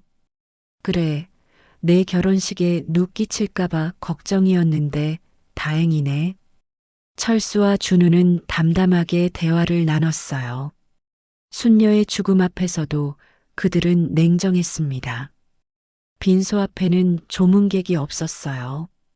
텅 비어 있었습니다. 김씨만이 홀로 와서 순녀의 영정 앞에 무릎을 꿇었어요. 순녀야. 김씨는 영정을 보며 눈물을 흘렸습니다. 미안해. 내가 더 자주 찾아갈걸. 김씨는 한참을 울었어요. 그리고 가방에서 작은 상자를 꺼냈습니다. 순녀가 맡긴 그 상자였어요. 장례식장에서 열어줘. 순녀의 목소리가 귓가에 들렸습니다. 김씨는 상자를 꽉 안았어요. 알았어, 순녀야. 내가 꼭 내 복수를 완성시켜 줄게. 김씨는 일어나 준우에게 다가갔습니다. 준우야. 아, 김씨 할머니. 오셨어요. 준우는 무덤덤하게 인사했어요. 김씨는 준우를 바라봤습니다. 이 사람이 순녀를 이렇게 만들었구나. 김씨는 속으로 생각했습니다. 분노가 치밀었지만 참았어요. 순녀가 마지막으로 남긴 게 있어. 뭔데요? 내일 알게 될 거야. 김씨는 의미심장하게 말하고 자리에 앉았습니다. 밤이 되었어요. 빈소는 여전히 텅 비어 있었습니다. 철수는 일찍 집으로 돌아갔고 준우만 남아 있었어요. 준우는 소파에 앉아 핸드폰을 보고 있었습니다. 결혼식 준비 관련 메시지들이었어요. 영정 속 순녀는 조용히 웃고 있었습니다. 마치 무언가를 기다리는 것처럼. 다음 날 아침 장례식이 치러질 예정이었어요. 하지만 아무도 몰랐습니다. 그날이 순녀의 30년 복수가 완성되는 날이라는 것을요. 김 씨는 빈소박 복도에 앉아 상자를 무릎에 올려놓고 있었어요. 순녀야, 이제 시작이야. 김 씨는 상자를 쓰다듬으며 중얼거렸습니다. 내가 30년 동안 참고 기다린 시간이 이제 곧 빛을 발할 거야. 창밖으로는 눈이 그쳤어요. 하지만 하늘은 여전히 흐렸습니다. 폭풍 전야 같은 고요함이었어요. 순녀의 복수가 곧 터질 것이었습니다. 6부 상자 속 진실 장례식 당일 오전 10시였습니다. 빈소에는 여전히 조문객이 없었어요. 철수와 정미숙 그리고 준우와 그의 약혼녀가 전부였습니다. 언제까지 기다려야 해요? 준우의 약혼녀가 지루한 듯 물었어요. 준우는 시계를 확인했습니다. 11시에 출간이에요. 조금만 기다려요. 조문객도 없는데 왜 이렇게 오래 해야 하는 거예요? 약혼녀는 짜증스럽게 말했습니다. 준우는 대답하지 않았어요. 철수는 소파에 앉아 신문을 보고 있었습니다. 정미숙은 옆에서 핸드폰을 만지작거리고 있었고요. 아무도 순녀의 영정을 제대로 보지 않았어요. 그때 빈소문이 열렸습니다. 김 씨가 들어왔어요. 손에는 나무 상자를 들고 있었습니다. 실례합니다. 김 씨의 목소리는 떨렸지만 단단했어요. 준우가 고개를 들었습니다. 김 씨 할머니, 무슨 일이세요? 순녀가 남긴 유품이 있어요. 여러분께 전해드려야 할 것들이요. 김 씨는 상자를 테이블 위에 내려놓았습니다. 철수가 신문을 내렸어요. 유품? 뭔데? 이 안에 순녀가 30년 동안 모아온 것들이 들어있어요. 김 씨는 상자를 쓰다듬었습니다. 준우가 일어섰어요. 30년 동안이요? 대체 뭐가 들어있는데요? 보시면 알게 될 거예요. 김 씨는 천천히 상자 뚜껑을 열었습니다. 안에는 여러 봉투와 서류들이 들어있었어요. 김 씨는 가장 위에 있는 봉투를 꺼냈습니다. 이건 유전자 검사 결과예요. 유전자 검사? 준우의 얼굴이 굳었습니다. 김 씨는 봉투를 열어 서류를 꺼냈어요. 1995년에 실시한 검사예요. 강철수 씨와 강준우 씨의 친자 확인 검사죠. 철수가 벌떡 일어났습니다. 뭐, 그게 무슨 소리야? 김 씨는 서류를 테이블 위에 펼쳤어요. 모두가 그것을 내려다봤습니다. 피검사자 강철수, O형, 강준우, AB형, 친자 확률 0%, O형 부모로부터 AB형 자녀는 생물학적으로 불가능함. 빈소 안이 조용해졌어요. 정적이 흘렀습니다. 준우의 얼굴이 하얗게 질렸어요. 이게 무슨... 순녀는 알고 있었어요. 김 씨는 차분하게 말했습니다. 준우 씨가 철수 씨의 친아들이 아니라는 걸요. 30년 전부터요. 철수는 서류를 낚아채듯 집어들었어요. 눈을 크게 뜨고 글자들을 읽었습니다. 이건 거짓말이야. 거짓말이 아니에요. 김 씨는 두 번째 봉투를 꺼냈습니다. 이건 1993년에 순녀가 발견한 편지예요. 철수 씨가 준우를 데려왔을 때 함께 있던 편지죠. 김 씨는 낡은 편지를 꺼내 펼쳤어요. 노란 종이에 빛바랜 글씨가 적혀 있었습니다. 읽어드릴게요. 김 씨는 천천히 읽기 시작했습니다. 강철수에게 기억하는가? 20년 전 당신이 파멸시킨 박진수를. 당신은 나의 동업자였고 나는 당신을 믿었소.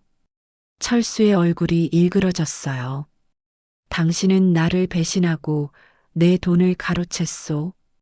나는 파산했고 내 가족은 뿔뿔이 흩어졌소. 김 씨는 계속 읽었습니다. 나는 당신을 용서할 수 없었소. 그래서 복수를 계획했소. 이 아이는 나의 친아들이요. 하지만 당신은 이 아이를 당신의 아들이라 믿고 키울 것이요.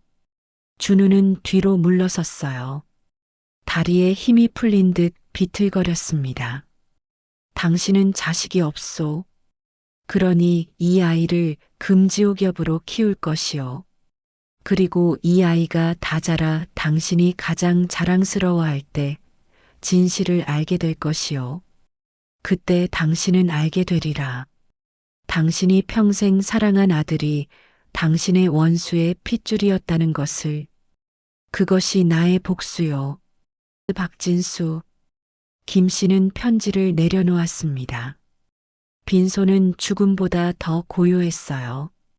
철수는 편지를 움켜쥐었습니다. 손이 부들부들 떨렸어요. 박진수, 그 개자식이. 철수의 목소리가 갈라졌습니다. 준우는 그 자리에 주저앉았어요. 그럼 나는 누구예요? 준우의 목소리는 떨렸습니다. 김 씨는 준우를 내려다봤어요. 당신은 박진수의 아들이에요. 강철수의 원수의 아들이죠. 아니야. 아니야. 준우가 소리쳤습니다. 약혼녀는 겁먹은 얼굴로 뒤로 물러섰어요. 32년 동안 나는. 철수는 벽에 기대섰습니다. 얼굴이 새하얗게 질렸어요. 내가 박진수의 자식을 키웠다고? 그래요. 김 씨는 단호하게 말했습니다. 순녀는 이 모든 걸 알고 있었어요. 30년 전부터요. 그런데 왜 말하지 않았어? 준우가 고개를 들어 김 씨를 바라봤습니다. 김 씨는 상자에서 일기장을 꺼냈어요. 이게 순녀가 30년간 쓴 일기예요. 김 씨는 일기장을 펼쳤습니다. 읽어드릴게요. 2001년 3월 12일자 일기입니다. 준우가 중학교에 입학했다. 성적이 좋다. 철수는 자랑스러워한다. 나는 이제 알았다. 이것이 나의 복수가 될 것이라는 것을. 준우는 입을 막았어요. 철수는 벽을 쳤습니다. 그 여자가 날 속였어. 속인 게 아니에요. 김 씨는 일기장을 덮었습니다. 순녀는 준우를 진심으로 키웠어요. 밤마다 깨서 올 때 안아주고 아파할 때 간호하고 32년을 정성껏 키웠어요. 하지만 당신들은 순녀를 버렸어요. 김 씨의 목소리가 높아졌습니다. 철수 씨, 당신은 순녀를 무시하고 구박했어요. 내연녀를 집으로 들이고 순녀를 작은 방으로 쫓아냈죠. 철수는 고개를 떨구었어요. 준우 씨, 당신은 순녀를 한 번도 엄마라고 부르지 않았어요. 32년을 함께 살았는데 말이에요. 준우는 눈물을 흘렸습니다. 그리고 마지막에는 순녀를 요양원으로 보냈어요. 결혼식에도 초대하지 않았죠. 김 씨는 상자를 닫았습니다. 순녀는 이 모든 걸 참았어요. 30년 동안요. 그리고 마지막에 진실을 남겼어요. 당신들이 가장 행복할 때 모든 걸 무너뜨리기 위해서요. 빈손은 침묵에 잠겼어요. 철수는 벽에 기댄 채 주저앉았습니다. 손으로 얼굴을 감쌌어요. 내가 박진수의 자식을 키웠다고. 철수는 중얼거렸습니다. 목소리에는 절망이 가득했어요. 32년을 속았어. 준우는 바닥에 무릎을 꿇고 앉아 있었어요. 눈물이 멈추지 않았습니다. 나는 누구예요? 내 정체성은 뭐예요? 준우의 목소리는 절규에 가까웠습니다. 김 씨는 영정 사진을 바라봤어요. 순녀는 여전히 조용히 웃고 있었습니다. 순녀는 말했어요. 이것이 자기의 복수라고요. 김 씨는 상자에서 마지막 봉투를 꺼냈습니다. 그리고 이게 마지막이에요. 봉투를 열자 은행 통장이 나왔어요. 김 씨는 통장을 펼쳤습니다. 순녀는 30년 동안 돈을 모았어요. 철수 씨 몰래요. 생활비를 아끼고 일용직 일을 하면서요. 5천만 원을 모았어요. 철수가 고개를 들었습니다. 5천만 원? 네. 그리고 이 돈은 김 씨는 통장을 내려놓았어요. 전액 고아원에 기부됐어요. 순녀가 죽기 일주일 전에요. 철수는 통장을 집어들었습니다. 마지막 페이지에는 전액 출금 기록이 있었어요. 수혜자 사랑의 직 고아원 금액 5천만 원. 철수는 통장을 떨어뜨렸습니다. 그리고 순녀의 유언에 따르면 김 씨는 마지막 서류를 꺼냈어요. 순녀의 장례비는 그 기부금에서 최소한만 사용하고 나머지는 모두 아이들을 위해 쓰라고 했어요. 준우는 고개를 들었습니다. 순녀 씨가 왜? 순녀는 말했어요. 김 씨는 조용히 말했습니다. 자기는 사랑받지 못하고 살았지만 적어도 다른 아이들은 사랑받으며 자랐으면 좋겠다고요. 준우는 영정 사진을 바라봤어요. 순녀의 얼굴이 흐릿하게 보였습니다. 눈물 때문이었어요. 순녀 씨, 준우의 목소리가 떨렸습니다. 제가 뭘 한 거예요? 준우는 영정 앞으로 기어갔어요. 무릎을 꿇고 앉아 절을 올렸습니다. 죄송합니다. 죄송합니다. 준우는 바닥에 이마를 찌우며 울었어요. 제가 잘못했어요. 용서해 주세요. 하지만 영정 속 순녀는 대답하지 않았습니다. 그저 조용히 웃고 있을 뿐이었어요. 철수도 비틀거리며 영정 앞으로 왔습니다. 순녀. 철수는 무릎을 꿇었어요. 평생 자존심으로 살아온 남자가 무너졌습니다. 내가 미안하오. 철수의 목소리는 갈라졌어요. 내가 잘못했소. 두 남자는 영정 앞에서 울었습니다. 32년 만에 처음으로 순녀 앞에서 무릎을 꿇었어요. 하지만 이미 늦었습니다. 순녀는 이미 이 세상 사람이 아니었어요. 김 씨는 그 모습을 바라보다 고개를 돌렸습니다. 더 이상 보고 싶지 않았어요. 순녀야. 김 씨는 작게 중얼거렸습니다. 내 복수는 완성됐어. 이제 편히 쉬렴. 그때 빈소문이 열렸어요. 장례식장 직원이 들어왔습니다. 출관 시간입니다. 하지만 아무도 움직이지 않았어요. 철수와 준우는 영정 앞에 무릎 꿇은 채 울고 있었습니다. 순녀의 마지막 길은 그렇게 시작되었어요. 두 남자의 오열 속에서요. 관이 나갈 때 준우가 관을 붙잡았습니다. 순녀 씨, 엄마. 준우는 처음으로 순녀를 엄마라고 불렀어요. 하지만 순녀는 들을 수 없었습니다. 엄마, 죄송해요. 제발. 준우는 관을 놓지 않았어요. 장례식장 직원들이 준우를 떼어냈습니다.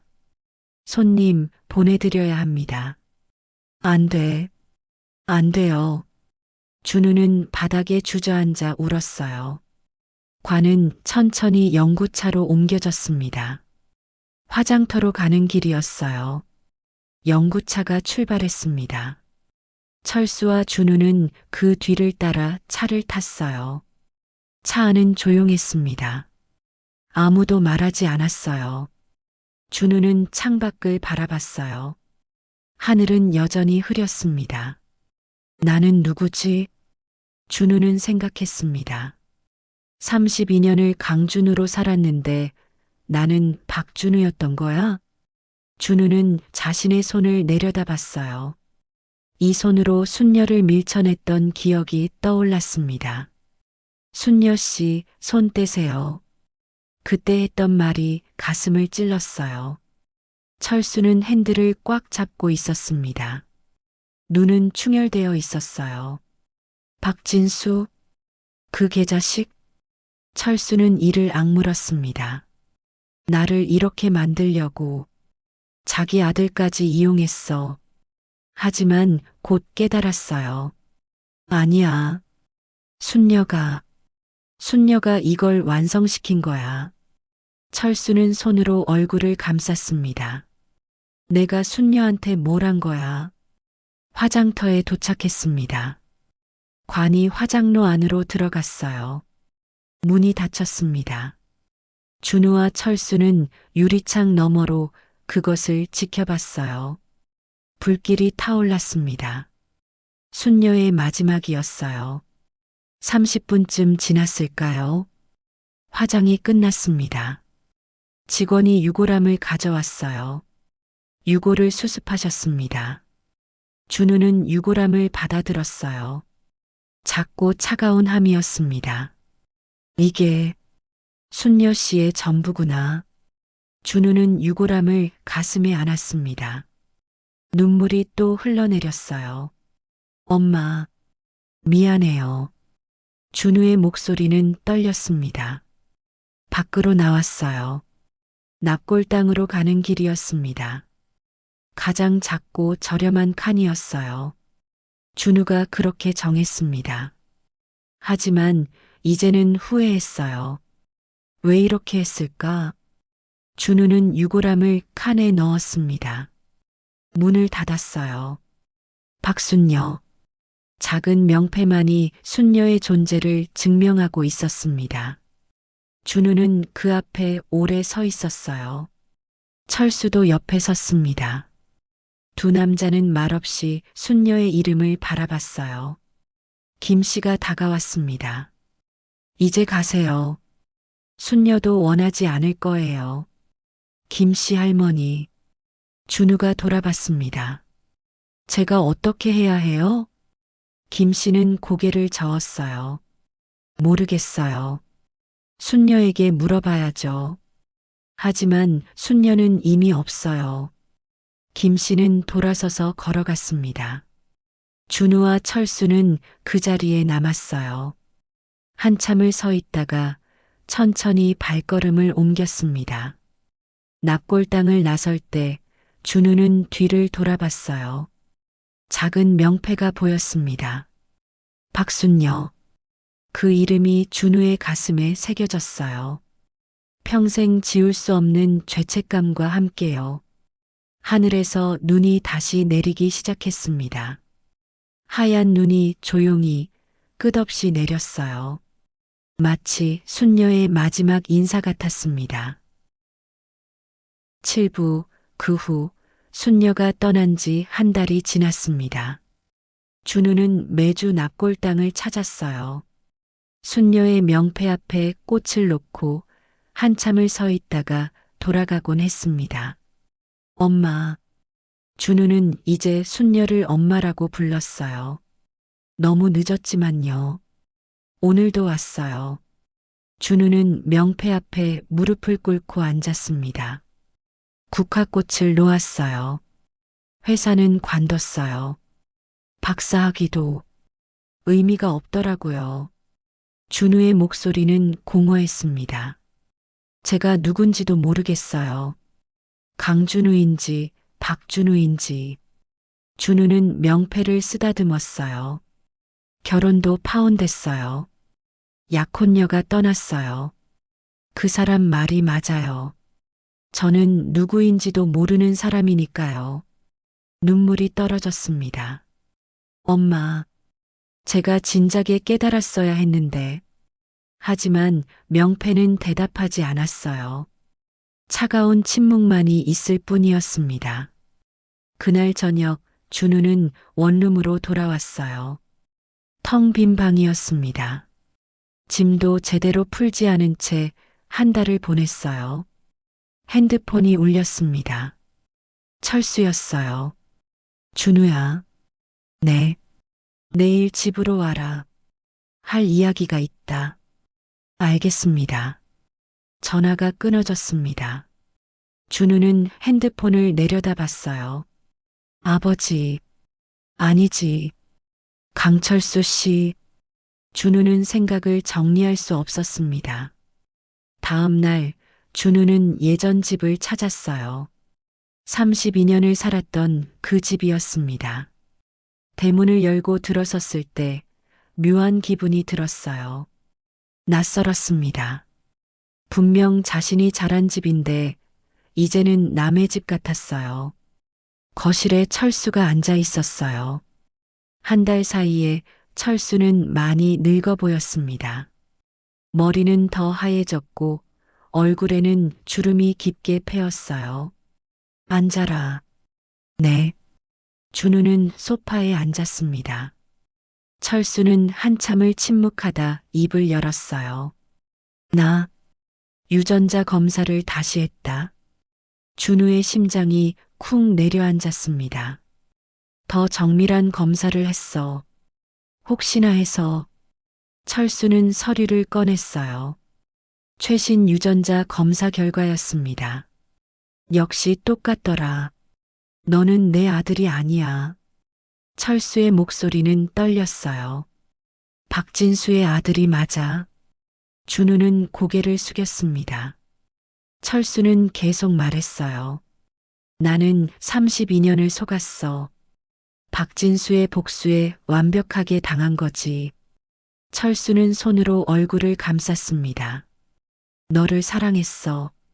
진심으로. 그런데 너는 내 원수의 아들이었어. 철수의 목소리가 갈라졌어요.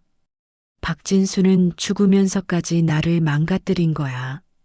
그리고 순녀는. 철수는 말을 멈췄습니다. 준우가 조심스럽게 물었어요. 순녀 씨는요? 순녀는 모든 걸 알고 있었어. 30년 전부터. 철수는 씁쓸하게 웃었어요. 그 여자는 30년 동안 우리를 지켜봤어. 우리가 행복해하는 걸, 자랑스러워하는 걸. 그리고 마지막에 모든 걸 무너뜨렸지. 철수는 순녀의 사진을 꺼냈습니다. 젊은 시절의 순녀 사진이었어요. 이렇게 무서운 여자인 줄 몰랐어. 철수는 사진을 오래 바라봤어요. 아니, 내가 그 여자를 이렇게 만든 거야. 철수의 눈에 눈물이 고였습니다. 내가 순녀를 사랑했어야 했는데. 준우는 철수를 바라봤어요. 평생 강하게만 살았던 아버지가 무너지고 있었습니다. 준우야. 네. 너, 이제 어떻게 할 거냐? 철수가 물었습니다. 준우는 한참을 침묵하다 대답했어요. 모르겠어요. 제가 누군지도 모르는데 앞으로 어떻게 살아야 할지. 그래.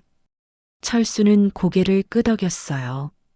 나도 마찬가지야. 내가 32년간 사랑한 게 뭐였는지. 이제는 모르겠어. 두 남자는 한참을 말없이 앉아 있었어요. 정미숙 씨는요? 준우가 물었습니다. 철수는 고개를 저었어요. 떠났어. 순녀가 죽고 일주일 후에. 왜요? 내가 쫓아냈어. 철수는 씁쓸하게 웃었어요. 순녀가 죽고 나니까 그 여자가 눈에 안 들어오더라. 철수는 일어나 창밖을 바라봤습니다. 이제 나는 혼자야. 32년을 함께한 아들은 내 아들이 아니었고 아내는 내가 죽였어. 아버, 강철수 씨. 준우가 조심스럽게 말했습니다. 저는 이제 어떻게 불러야 해요? 아버지라고 불러도 되나요? 철수는 돌아봤어요. 준우의 눈에는 눈물이 가득했습니다. 저도 혼란스러워요. 32년을 아버지 아들로 살았는데 철수는 한참을 준우를 바라봤어요. 그리고 고개를 끄덕였습니다. 나도 모르겠다. 하지만 철수는 잠시 말을 멈췄어요. 너를 사랑한 건 진심이었어. 내가 누구의 아들이든 상관없이. 준우는 눈물을 흘렸습니다. 하지만 이제 와서 그게 무슨 소용이겠냐. 철수는 고개를 돌렸어요. 순녀에게 너무 못했어. 준우는 일어나 철수 옆에 섰습니다. 저도요. 저도 순녀 씨한테, 엄마한테 너무 못했어요. 두 남자는 창밖을 바라봤어요. 마당에는 눈이 쌓여 있었습니다. 이제 우리가 할 수 있는 게 뭘까? 준우가 물었습니다. 철수는 대답하지 않았어요. 며칠 후 준우는 김 씨를 찾아갔습니다.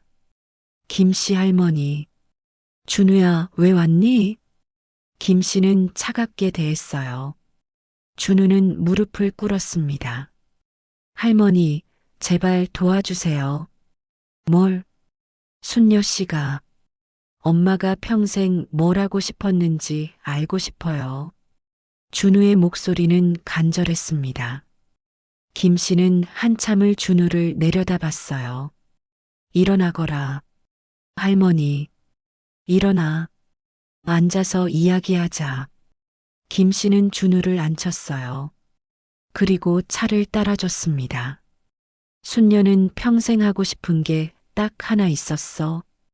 뭐였어요? 가족이었어. 김 씨는 조용히 말했습니다. 진짜 가족. 서로 사랑하고 의지하는 가족. 준우는 입술을 깨물었어요. 하지만 순녀는 그걸 가져본 적이 없어. 결혼해서도 너를 키우면서도 왜 저한테 말하지 않았어요? 말했어. 수없이 말했지. 김 씨는 준우를 똑바로 쳐다봤어요. 엄마라고 불러달라고, 가끔 전화해달라고, 밥이라도 같이 먹자고. 하지만 너는 한 번도 들어주지 않았어. 준우는 고개를 숙였습니다. 눈물이 뚝뚝 떨어졌어요. 이제 뭘 해야 해요? 모르겠어. 김 씨는 고개를 저었어요. 순녀는 이미 떠났어. 내가 뭘 하든 돌아오지 않아. 김 씨는 일어섰습니다. 그냥 살아가는 수밖에. 후회하면서, 미안해하면서. 김 씨는 준우를 두고 방으로 들어갔어요. 준우는 혼자 거실에 앉아 있었습니다. 한 달 후, 준우는 박진수의 묘를 찾았습니다. 시골 공동묘지 한 구석에 있는 초라한 무덤이었어요.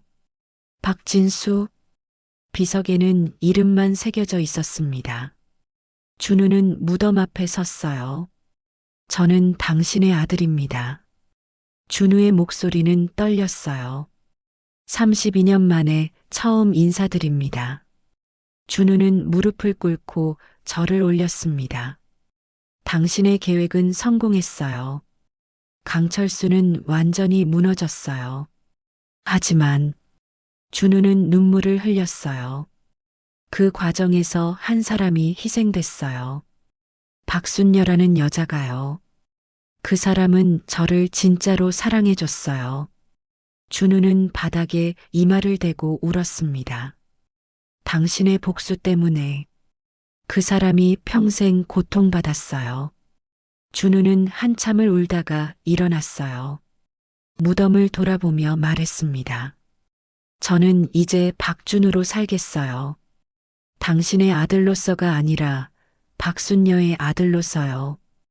준우는 묘지를 나왔습니다. 그날 밤 준우는 법원에 호적 정정 신청서를 제출했어요. 박순녀를 친모로 기재해 주세요. 담당 공무원이 고개를 갸웃거렸습니다. 하지만 호적상 박순녀 씨는 친모가 아니시고, 알아요. 하지만 제 진짜 엄마는 박순녀예요. 준우는 단호하게 말했습니다. 32년 동안 저를 키워준 사람은 그분이에요. 신청은 받아들여졌습니다. 한 달 후 준우의 호적이 정정됐어요. 모 박순녀. 준우는 새로운 호적 등본을 받아들고 납골 땅으로 갔습니다. 엄마. 준우는 순녀의 명패 앞에 무릎을 꿇었어요.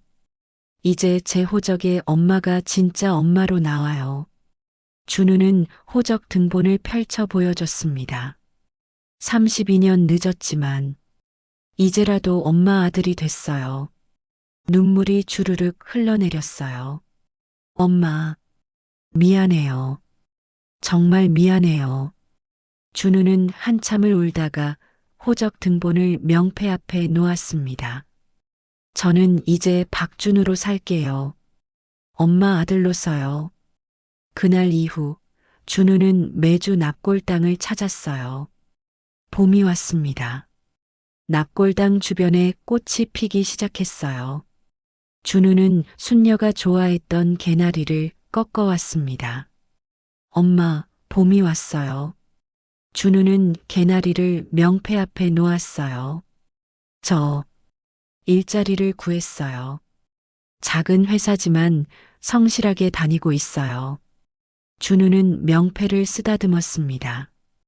엄마가 원하셨던 것처럼 착하게 살려고 노력하고 있어요. 준우는 가방에서 도시락을 꺼냈어요. 오늘 제가 직접 만들어 왔어요. 엄마가 좋아하시던 김밥이에요. 준우는 김밥 한 줄을 명패 앞에 놓고 한 줄은 자신이 먹었습니다. 맛없죠? 엄마가 만들어주신 것보다 훨씬 맛없어요. 준우는 웃으며 울었어요. 그래도 계속 만들어 올게요. 엄마가 저한테 해주셨던 것처럼요. 바람이 불어왔습니다. 따뜻한 봄바람이었어요. 준우는 바람을 맞으며 눈을 감았습니다. 마치 순녀가 자신의 머리를 쓰다듬어 주는 것 같았어요. 엄마. 준우는 작게 중얼거렸습니다. 이제라도 제대로 사랑하는 법을 배우고 있어요. 늦었지만 그래도 배우고 있어요. 개나리꽃이 바람에 흔들렸습니다. 노란 꽃잎이 하나 떨어져 준우의 손 위에 내려앉았어요. 준우는 그 꽃잎을 조심스럽게 잡았습니다. 고마워요, 엄마. 32년을 키워주셔서, 사랑해주셔서. 준우는 꽃잎을 가슴에 안았습니다. 그날 납골 땅을 나서는 준우의 발걸음은 조금 가벼웠어요. 여전히 죄책감은 무거웠지만 이제는 알았습니다. 순녀가 원했던 건 복수가 아니었다는 것을요. 순녀는 그저 사랑받고 싶었던 거였어요. 인정받고 싶었던 거였죠. 하지만 그것을 너무 늦게 깨달았습니다. 준우는 하늘을 올려다봤어요. 파란 하늘에 하얀 구름이 떠 있었습니다. 엄마, 거기선 행복하세요. 준우는 중얼거리고 걸음을 옮겼습니다. 순녀의 복수는 완성되었습니다. 하지만 그것은 복수가 아니었어요. 그것은 사랑이었습니다. 너무 늦게 깨달은 너무 아픈 사랑이었습니다. 에필로그 1년이 흘렀습니다. 준우는 사랑의 집 고아원에서 자원봉사를 하고 있었어요. 순녀가 5천만 원을 기부했던 그 고아원이었습니다. 오빠, 이것 봐. 7살 여자아이가 준우에게 달려왔어요. 손에 그림을 들고 있었습니다. 우와, 예쁘다. 이게 뭐야? 엄마야. 내가 상상으로 그린 엄마. 아이는 환하게 웃었어요. 준우는 아이의 머리를 쓰다듬어 줬습니다. 내 엄마는 분명 이렇게 예뻤을 거야. 진짜? 응. 그리고 너를 정말 사랑하셨을 거야. 준우는 아이를 안아줬어요. 고아원 원장이 다가왔습니다. 준우 씨, 오늘도 고생 많으셨어요. 아니에요. 제가 더 고마운걸요. 준우는 웃었어요. 박순녀 할머니가 기부하신 돈 덕분에 아이들이 많이 행복해졌어요. 그랬으면 좋겠어요. 준우는 아이들을 바라봤습니다. 엄마가 원하셨던 게 이거였을 거예요. 아이들이 사랑받으면서 자라는 것. 원장은 고개를 끄덕였어요. 준우 씨도 박 할머니를 닮아가시는 것 같아요. 그런가요? 네. 아이들을 대하는 모습이 참 따뜻하세요. 준우는 고개를 숙였습니다. 제가 받았어야 할 사랑을 이 아이들한테 주고 있는 건지도 몰라요. 해가 저물었어요. 준우는 고아원을 나와 납골당으로 향했습니다. 엄마 왔어요. 준우는 순녀의 명패 앞에 무릎을 꿇었어요. 오늘 고아원에서 아이들이랑 놀았어요. 다들 엄마를 고마워하고 있어요. 준우는 꽃을 놓았습니다. 저도 감사해요. 엄마가 32년 동안 저를 키워주신 것. 비록 늦었지만 이제는 알아요. 준우는 명패를 쓰다듬었어요. 엄마의 사랑이 얼마나 컸는지, 그리고 제가 얼마나 못된 아들이었는지 눈물이 흘러내렸습니다. 이제라도 제대로 살아볼게요. 엄마 아들답게요. 바람이 불었어요. 따뜻한 바람이었습니다. 준우는 바람을 맞으며 눈을 감았어요. 그리고 작게 중얼거렸습니다. 사랑해요, 엄마. 정말 사랑해요. 오늘의 이야기가 당신의 마음에 작은 울림을 드렸다면 앞으로도 당신의 나날에 잔잔한 위로가 될 이야기들로 찾아뵐 수 있도록 구독과 좋아요를 눌러주세요. 그리고 박순녀 할머니를 위한 따뜻한 말씀도 댓글로 부탁드립니다. 당신의 오늘을 늘 응원합니다. 마음 사연 다락방이었습니다.